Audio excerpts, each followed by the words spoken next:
Isang mabilisan lang na tutorial kung paano nga ba mababawasan ng lag sa cellphone pag kayo ay naglalaro.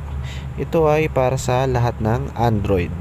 Pang Android lang po. So, sundan nyo na po yung steps na gagawin ko. Punta po kayo sa settings. Hanapin nyo po yung about phone. Kadalasan nasa pinakababa po yan. Pero itong cellphone ko po ay nasa taas. So, hanapin nyo lang tong MIUI version. Pag wala po kayo nyan, hanapin nyo po yung build number.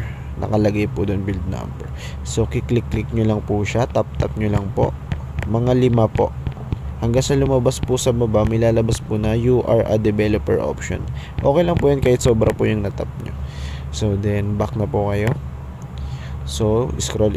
Hanapin nyo po yung additional settings. So, ito po yung additional settings. Click nyo lang siya.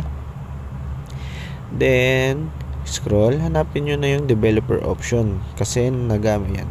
Hindi siya lalabas kapag hindi po natin ginawa yung ginawa natin kanina na tap. So, ito na. Click natin yung developer option. Then, scroll lang po tayo. Dahan-dahan. Sundan nyo lang po yung gagawin ko. So, ayun. Itong graphics drive preference. Yan. So, click lang po natin siya. Pag wala po kayo nyan, okay lang po. May isa pa po tayong steps. So, click natin siya. Then, hanapin nyo lang po yung gusto nyong laro. Kahit ilan po, okay lang. Bali, kunyari, sabihin natin itong 4pix 1 word. Gagawin nyo lang siyang system graphics kung gusto nyo yan. So, hanapin nyo rin itong Candy Crush. System graphics lang natin siya.